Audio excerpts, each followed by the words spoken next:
You're listening to the Naked Bible Podcast. To support this podcast, go to nakedbiblepodcast.com and click on the support link in the upper right-hand corner. If you're new to the podcast and Dr. Heiser's approach to the Bible, click on New Start Here at nakedbiblepodcast.com. Welcome to the Naked Bible Podcast, episode 457, 1 Samuel 12. I'm the layman, Trey Strickland, and he's the scholar, Dr. Michael Heiser. Hey, Mike.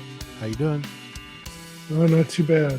Not too bad. I've been better, been worse. It's kind of a middle day. Yeah, same here since I lost fantasy in the playoffs, so I'm out. So I don't know what to do with myself. Yeah, I know what you mean. I can't believe it's the new year, Mike. I know, it doesn't seem like it. Happy New Year. Yep, Happy New Year. I'll be happy to see this one go. This 2022. No doubt. Actually, the last 3 years since 2020, it's been not as much fun.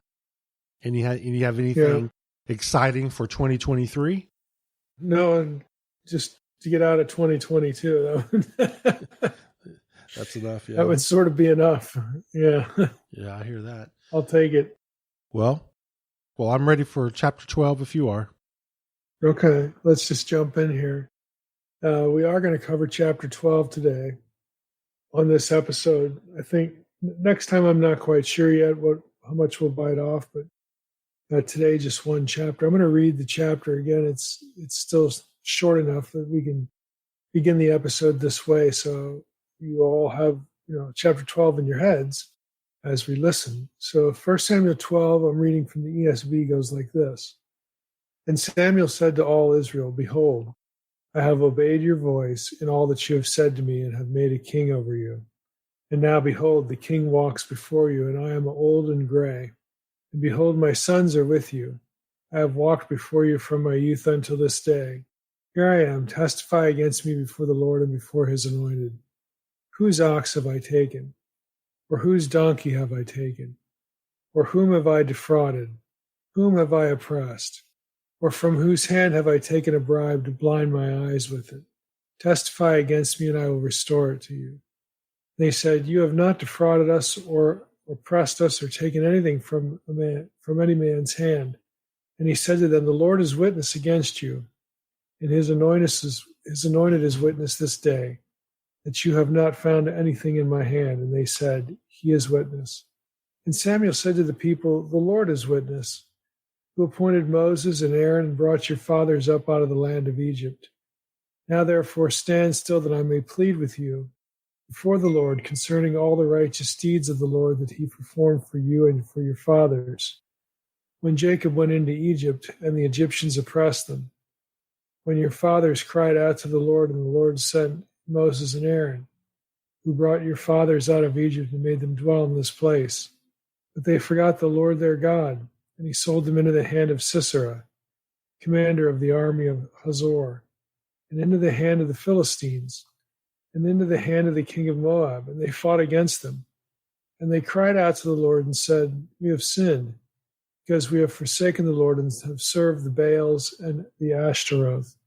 But now deliver us out of the hand of our enemies, that we may serve you." And the Lord sent Jerubbaal, and Barak, and Jephthah, and Samuel, and delivered you out of the hand of your enemies on every side, and you lived in safety. And when you saw that Nahash, the king of the Ammonites, came against you, you said to me, "No, but a king shall reign over us, when the Lord your God was your king. And now behold, the king whom you have chosen, for whom you have asked, behold, the Lord has set a king over you. If you will fear the Lord and serve him and obey his voice, and not rebel against the commandment of the Lord, and if both you and the king who reigns over you will follow the Lord your God, it will be well. But if you will not obey the voice of the Lord, but rebel against the commandment of the Lord, then the hand of the Lord will be against you and your king. Now therefore stand still and see this great thing that the Lord will do before your eyes. Is it not wheat harvest today? And I will call upon the Lord that he may send thunder and rain, and you shall know and see that your wickedness is great, which you have done in the sight of the Lord in asking for yourselves a king." So Samuel called upon the Lord, and the Lord sent thunder and rain that day. And all the people greatly feared the Lord and Samuel. And all the people said to Samuel, "Pray for your servants to the Lord your God, that we may not die, for we have added to all our sins this evil to ask for ourselves a king." And Samuel said to the people, "Do not be afraid, you have done all this evil. Yet do not turn aside from following the Lord, but serve the Lord with all your heart. And do not turn aside after empty things that cannot profit or deliver, for they are empty. The Lord will not forsake his people for his great name's sake, because it has pleased the Lord to make you a people for himself. Moreover, as for me, far be it from me that I should sin against the Lord by ceasing to pray for you, and I will instruct you in the good and the right way. Only fear the Lord and serve him faithfully with all your heart, for consider what great things he has done for you. But if you still do wickedly, you will be swept away, both you and your king." Well, that's 1 Samuel 12, so we have to ask ourselves up front, as we are wont to do in this series, what's the passage about? Technically, it's Samuel's farewell address, and you'll see it referred to a lot in those terms. So it's a farewell address of sorts. It's not the last time we're going to see Samuel, obviously, in the book, but he's old, and he knows that his time is limited over the people, and so he takes the opportunity to address them. It's also Samuel's confrontational reminder to Israel that the sort of kingship they were envisioning and now would have a cost. Samuel still cast the kingship in a negative light. And some of the wording reinforces what we learned earlier about the nature of the kingship God desired versus what the people envisioned. So basically, Samuel in this chapter yields leadership. He isn't going to get in the way of the Lord accomplishing his will in the situation through this king. In other words, we'll see what God's going to do here. But he still warns them. And, again, they acknowledge the warning, at least at this point in their history. The bigger picture is that Samuel takes the opportunity to contrast how he judged Israel with the demands that a king will place among the people. In other words, Samuel had earlier told the people what the cost would be to having a king, the impositions of a king would make on their lives and on their families and so on and so forth. That was 1 Samuel 8:10 through 18, when he would say something. He said something to the effect of, the king that's going to reign over you. He's going to take your sons and appoint them to his chariots. He's going to make them be his horsemen and run before his chariots. He's going to draft them into an army, essentially. He'll appoint for himself commanders of thousands, commanders of 50s. He's going to take your resources. He's going to take what the people would have thought belonged to them. But all that's over when you have a king. And so he warns them again that this is how life is going to be. And he contrasts that with how he, ruled them as a judge. And his point is that, look, we didn't really need a king. We were doing just fine. The Lord was our king, and he was exercising deliverance because he actually did, after all, use Samuel earlier to deliver them, once from the Philistines. So God was perfectly capable of doing that. But you asked for a king, and God has relented and given you Saul, and we'll see how it goes. But there's been this subplot the whole way through, that God's giving them sort of what they're asking for, but not really. God knows how they're going to react in different situations. He knows who Saul is. He knows what Saul's propensities are. But Saul is the kind of king they want. So, okay, this is what you're going to get, and we'll see how it works. And again, not the point not being that God was opposed to kingship, throughout, because we looked earlier at the positive affirmations of kingship that are in the Torah, in some other books before we hit 1 Samuel, and even afterwards with the messianic profile. Kingship was not a necessarily negative thing, but it's just really the type of kingship that was the issue, and that has something to do with the timing of it too. So Samuel takes the opportunity here to remind them of all this. He uses the occasion of the kingdom renewal to reiterate that their request wasn't needed and wasn't even desirable. Joyce Baldwin, in her commentary, puts it this way: Now that all Israel had accepted Saul as king, Samuel has to withdraw as the theocratic leader, though he continues to exercise his prophetic ministry, albeit restricted to some extent insofar as the monarch may choose to ignore his advice and instructions. But first he wants to set the record straight and point out that under his leadership, Israel had had a just and effective administration in keeping with the covenant and without any undue demands being made on the people to restrict personal liberty, and a certain sort of tough love mode to it. The point is that Samuel is trying to make the situations can change now, and they may not like it, but what's done is done. So let's go through some of the parts of the passage where some of these points become clear, or at least are presented by way of just nuggets in the text that we observe. In 1 Samuel 12, 1 through 6, the first 6 verses, Samuel is claiming in advance that his ministry over the people as a judge was a just one. He was never guilty of the sorts of unjust things he believes will happen now that a king is present, and really that are inevitable. So, the line in 12:1, I have set a king over you. Chisholm writes as follows of that particular statement. The Lord has instructed Samuel to listen to all the people are demanding and to give them the king they want. It's chapter 8, verse 7, chapter 8, verse 22. On the surface, one might think that Samuel is claiming here that he has done this, quote, set a king in 12:1 and given a king in 8:22, to translate the same verb. However, in chapter 9, the Lord makes it clear he is not going to give them the kind of king that they want, complete with an institutionalized state structure and standing army. On the contrary, the Lord makes the king subject to regulations designed to prevent him from being like foreign kings, in chapter 10, verse 25.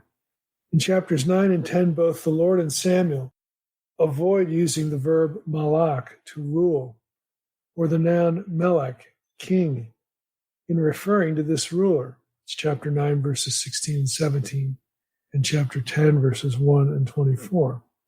Except when Samuel quotes the people, then he'll use this terminology.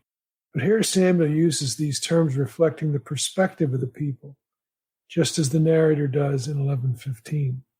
So again, there's still this guy is your king, not mine, kind of rhetoric going on, or kind of feel to the passage.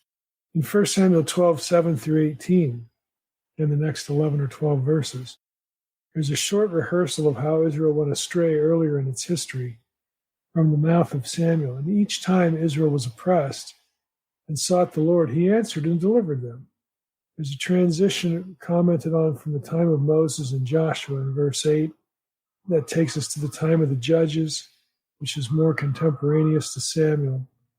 And note the awkward editorial mention of Samuel in the mouth of Samuel in verse 11. And let's go back up there. It's kind of easy to read over, but this is the kind of thing you get to show that there was editorial activity going on in the book. So if you start in verse 6, Samuel said to the people, the Lord is witness, who appointed Moses and Aaron and so on and so forth, brought your fathers up in the land of Egypt. So Samuel is speaking. The Lord did this, the Lord did that. When your fathers cried out, the Lord sent Moses and Aaron, who brought your fathers out of Egypt. When they got into the current land, again, Canaan, the people of Israel forgot the Lord their God. This is Samuel rehearsing all this. And so he, the Lord sold them into the hand of Sisera, the commander of the army of Hazor, into the hand of the Philistines, into the hand of the king of Moab. And this is the period of the book of Judges, when all these things start happening to Israel, when they forsake the Lord. And it says that the Lord sent to deliver the people when they repented, Jerubbaal, who was Gideon, and Barak, and Jephthah, and Samuel. So Samuel, as we read this passage, we're reading that Samuel said, God sent Samuel to you. So again, it's a bit of you would think it should say, and God sent me, or God, commanded me to deliver you. But it's not the first person, it's the third person reference to Samuel out of Samuel's own mouth. So there's a bit of an awkward editorial feel to that in the passage. 1 Samuel 12:12, it appears that the threat of Nahash, and which term the name of the king means serpent. We talked about that at length a little bit earlier. But here it appears that the threat of Nahash, maybe the threat we read about in 1 Samuel 11, maybe something earlier, but it appears that that threat was the occasion for asking for a king. The text says right here in 1 Samuel 12:12, when you saw that Nahash, the king of the Ammonites, came against you, you said to me, no, but a king shall reign over us, when or even though the Lord God was your king. So Samuel's basically saying, look, this situation was like all the other ones in the book of Judges. When you were being oppressed, you came to your senses, you put away the Baals and the Ashtaroth and the other gods you were worshiping. You repented, and the Lord raised up a judge and sent that judge and delivered you from your oppressor. This, Samuel's point is that this would have been no different, but on this occasion you asked for a king. So we get a little bit of insight there as to what specifically prompted the request for a king. Even though in the telling of the story in 1 Samuel, we have things a bit out of order, because this is chapter 12 where we're learning this, as opposed to back earlier when they did request the king in chapter 8. But again, it just gives us some context for it. Now, the implication of the wording in verse 12 here, when Samuel says, when the Lord your God was your king, is that a king at the current point in time wasn't needed. It wasn't needed in God's mind. It wasn't needed in Samuel's mind. The Lord would deliver the people from Nahash, just like he delivered them in the other circumstances. But no, they had a king, they wanted a king, and that's what they asked for. So this is the broader point, that this wasn't really necessary at this point in time, but here we are. Samuel's basically telling them that the Lord would have fought for them had they trusted him to do so. And this gets into, again, the kind of king that they asked for and why it was evil. Because they're saying they don't want God to be their deliverer anymore. They don't want what God is doing, through the judges. They want something permanent, in the name of national security. When it really wasn't necessary, but they keep asking for it so that they can have a king like the other nations. Well, having a king like the other nations don't have Torah followers for kings. And the other nations have kings that are going to conscript people and resources and take them away. If that's what you want, that's what you've got. So they're going to have to learn the lesson the hard way. This time, instead of trusting God to raise up a deliverer, the people want, their king. And that's, like I said, God relents and tells Samuel, to give them what they want. So they get it. But again, it's not the kind of kingship that God desired or that he has in mind now that we're moving down the kingship road. Chisholm writes of this section here in verse 12, the Lord assumed kingship over Israel at Sinai, back in Deuteronomy 33:5. He led his people into the land of Canaan with the intention of ruling over them forever. That's Exodus 15:18. As their king, the Lord had proved his ability to deliver them from their enemies. And that's the point of 1 Samuel 12:11 and 10, or 11 and 12. And as their history demonstrates, their national security really depended solely on their allegiance to the Lord. Chisholm makes this point. This is what national security had depended on, their allegiance to the Lord. Well, that was over because now they want a king. They want to be like the other nations. And so this is the situation.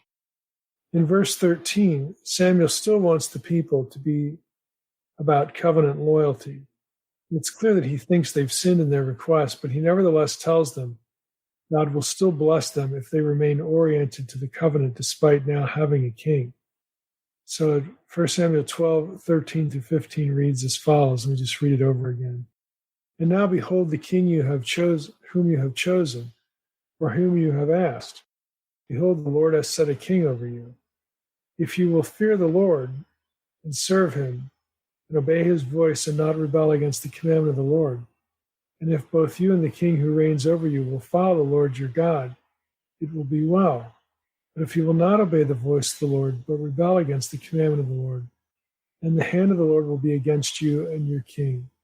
That's ESV, which does, if you have an ESV study Bible or a set of notes with ESV does follow the Septuagint in certain places here. So if you recall, there's a big difference in some cases between what the traditional Hebrew text has in Samuel and what the Dead Sea Scrolls have and what the Septuagint has. And ESV follows Septuagint here in a number of places. That's all we need to get into for that. The wording here suggests that Samuel had his doubts about both the people and the young king, Saul. By using this phrase, your king, Samuel distances himself from the choice. In other words, Saul isn't our king, he's your king. And again, this is the situation we're in, and we're going to see what happens. So what has changed in Israel's relationship now that Samuel has acquiesced and Israel has a king? E. Theodore Mullen writes as follows. He says, Israel's future relationship with Yahweh would now be determined not only by Israel's faithfulness to Yahweh, but also by the faithfulness of the king who would rule over and represent the people. So God is going to judge them according to how the king behaves, according to how what the king does or doesn't do. That's going to change. It's no longer directly relational with the people. Now we have this intermediate person, the king, and God is going to respond accordingly. As we'll see it throughout 1 Samuel, throughout the books of the kings, this becomes the pattern now. Chisholm writes of verse 13 here. When Samuel earlier presented Saul to the people, he described him as the one whom the Lord had chosen, back in 10:24, echoing the language of Deuteronomy 17:15. But here the language echoes Samuel's earlier statement when he spoke of the king whom the people chose in 1 Samuel 8:18. There is something foreboding about this, Chisholm says. While the Lord intended to place limitations on kingship, 1 Samuel 10:25, corresponding to Deuteronomy 17:14 through 20, in Saul he gives them the impressive-looking king who fits their criteria. Furthermore, despite the Lord's restraints, kingship will eventually evolve into something much like Samuel's negative description in 1 Samuel 8:11 through 18. So Samuel has his doubts. In 1 Samuel 12:17 through 18, we get this comment about the wheat harvest. Samuel says, Is it not wheat harvest today? I will call upon the Lord that he may send thunder and rain, and you shall know and see that your wickedness is great, which you have done in the sight of the Lord in asking for yourselves a king. So Samuel called upon the Lord, and the Lord sent thunder and rain that day. And all the people greatly feared the Lord and Samuel. Now, the reference to the wheat harvest is important here. As Hoffner notes, he says, rain never came in Israel during the wheat harvest. This is mid-April to mid-June. The fact that it would come now shows that it is Yahweh's warning. So when Samuel says, isn't it wheat harvest today? I'm going to call on the Lord who's going to send thunder and rain. That was a big deal because that normally didn't happen. It wasn't the season for rain, for thunderstorms. But Samuel's going to call on the Lord to send one as proof, again, as validation of all these warnings that he's given them, that God is serious about it. He's going to have his eye on the king. He's given, what they wanted. They have what they want now. And God is going to judge them accordingly, according to what the king does. So he sends this sign to validate, again, what's going on here. In 1 Samuel 12:19 through 25, this is actually the rest of chapter 12. Samuel encourages the people to follow the Lord. Though they had done evil in asking for a king, God will still bless them if they remain faithful. He wants to be clear that God isn't standing over them waiting to hammer them. And he's not. It's in verse 19, him as the nation's intercessor. By using the words, your God, the people acknowledge Samuel's close relationship to God and express their sense of alienation from the Lord. So again, we get this language of your God, your king, so on and so forth. There's this little bit of foreboding, a little bit of what to watch for in the future sense in the chapter. In verse 21, Samuel warns them to do not turn aside after empty things. The Hebrew word translated empty things here is tohu, which is the same as in Genesis 1:2, where it's translated something like formless and empty, tohu vabohu. As Chisholm notes, tohu is used elsewhere of an empty wasteland or desert. It refers to that which is non-functional and non-productive. As such, it is an appropriate term to describe idols. So don't turn aside after empty things. Samuel's warning them, don't go into idolatry. It's going to cost you big time. God is going to judge you by what the king does, what the king doesn't do, what the king allows, and so on and so forth. And the chapter closes with Samuel's promise. He says, moreover, as for me, far be it from me that I should sin against the Lord by ceasing to pray for you. And I will instruct you in the good and right way. Only fear the Lord and serve him faithfully with all your heart. For consider what great things he has done for you. But if you still do wickedly, you shall be swept away, both you and your king. As far as a theological summary of chapter 12, and really chapters 8 through 12, because this is the whole kingship section. 1 Samuel 7 through 12, in fact, is typically regarded as the section where they asked for a king. So to wrap that up theologically, Chisholm writes as follows. He says, the kingship crisis is resolved. The Lord gives the people a king, but not like the kings of the other nations. They do not really need a king in order to be secure, for the Lord has demonstrated his ability to deliver them from their enemies throughout their history, including the most recent threat, which was, again, Nakash. The people have violated their covenant with the Lord at the most fundamental level by not believing in him in the radical countercultural manner he expects. Let me just stop there. Chisholm's point here is that, look, up until this point, God is functioning as Israel's warrior king. This is God's job. When they get into trouble, they cry out to God, they repent, and God does, in fact, deliver them. He sends a deliverer. So this is the arrangement that the people are objecting to. And they want a king like the other nations, something that's permanent, something that's different than what they've had. And what they've had before is God as their warrior king. But they're rejecting that. So, like the Lord had said back a few chapters earlier, don't be upset, Samuel. They haven't rejected you; they've rejected me. And so, in the giving of Saul, they're going to get what they asked for, but it's still not going to be completely like other nations. It's going to be militarily like other nations because of all the bad things that are going to happen in terms of what the king do to them. So. Again, in other words, they're getting what they asked for, but kind of not as well. I mean, the Lord's essentially playing off both sides of this. They have rejected him from being their king. God had been their warrior king all the way up to this time. And again, so the point is, we don't really need a king. But the Lord says, okay, and so he relents. He relents and gives them what they're asking for, but. Even that's still not a king like all the other nations, because this king is going to be accountable to the Lord. This king is going to be judged by whether he's a Torah follower or not. And so God is still going to have his way with how he wants kingship to go. This is what God is angling for.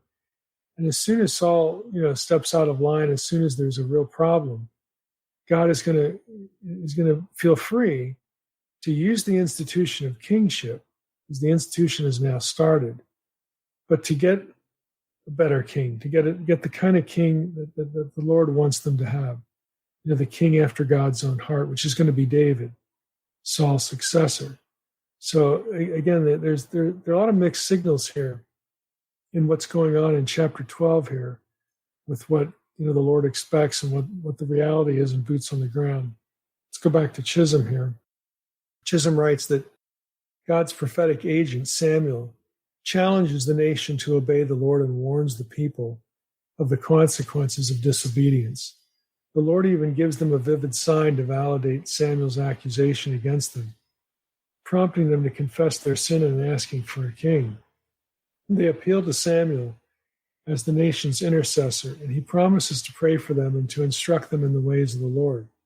The narrator further enhances Samuel's credentials as the Lord's representative, and makes it clear that the people and their king remain subject to Samuel's authority under God, of course, so to speak. Chisholm writes, so they're subject to Samuel's authority, which is derived from the Lord. This sets a pattern for the future. Israel's kings are to be subject to the Lord's prophetic revelation.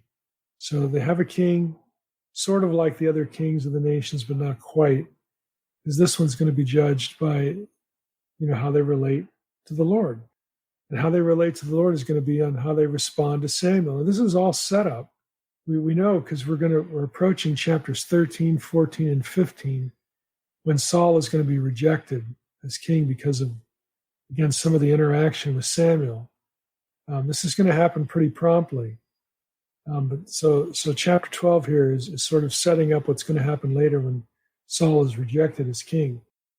For the exiles, one last note, people who are living much later, and because that's when this would have been written. It would have been written not necessarily in the days of Samuel, but the whole Deuteronomistic history thing, second, or Deuteronomy perhaps included. Again, we don't need to fall back into discussing that again, but as the Deuteronomistic history is typically understood, Deuteronomy through 2 Kings is one whole chunk by one authorial hand or one editorial hand. People are reading this much later, after the exilic situation develops, are going to get something else out of it. For the exiles, this account that we've just read through here in chapter 12 is important. For their forefathers, like ancient Israel in the time of Samuel, have rejected God and broken the Mosaic covenant. They have experienced the fulfillment of Samuel's prophetic warning. Both they and their king have been swept away into exile. But this account demonstrates God's unswerving covenantal commitment to his people. God's not only foretelling that these hardships are going to come, they are going to be judged, but he's also saying he's not going to forsake them either when it happens. So this account demonstrates God's unswerving covenantal commitment to his people in combination with prophetic messages such as Isaiah 40 through 55. It encourages them by reminding them of the Lord's faithfulness. As a nation that is subject to foreign rule and no longer has a human king sitting on David's throne in Jerusalem, they can still find encouragement because this account reminds them that the Lord, not a human ruler, is the one who provides security for his people. Again, that last bit was also by Chisholm.